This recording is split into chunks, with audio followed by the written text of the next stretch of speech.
I've spent, since about 2:30 this morning when we were first given the language for the new education reform bill for Connecticut, I have tried very hard to read every single word in it. I did that because I am a member of the Education Committee.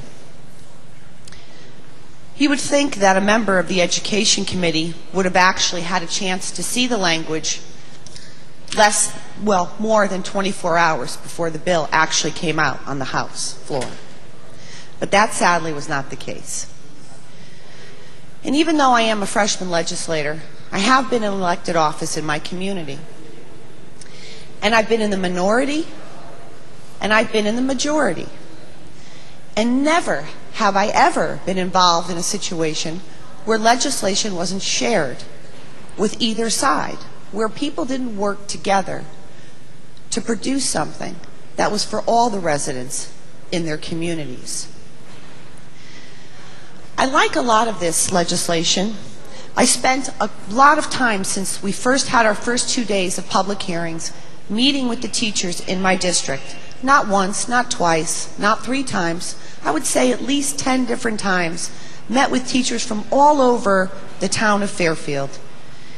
And I listened to them. I shared emails with them, and I spoke with them on the phone. I shared some of my thoughts and their concerns with the chairmans of the Education Committee. But again, sadly, we still hadn't seen an education bill.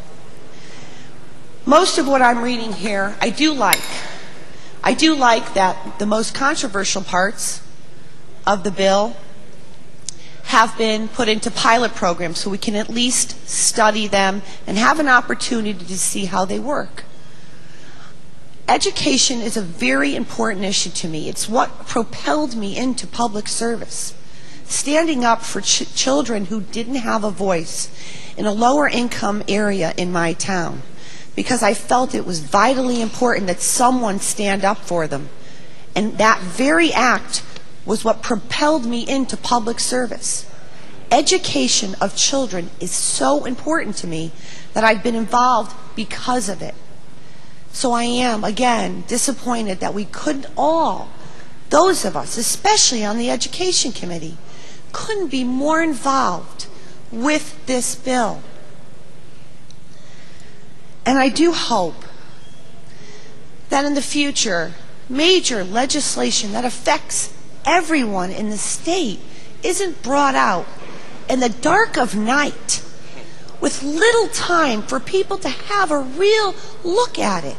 Not just the legislators that pass the bill, but the public who is going to have to now live by the law. They should have the right to at least have a time to read it and to digest it and to comment on it. And I not only feel this way about this bill, but I felt this way last night about the budget. This is not how we pass legislation. This is not the way Connecticut residents expect us to represent them. But I do support this bill because, again, I think it is vitally important that everyone in this state care about those young people who aren't doing well. Because even if they don't live in our communities, they are our children. They are our children. They are Connecticut's children. And because of that, I will support this bill. Thank you, Madam Speaker.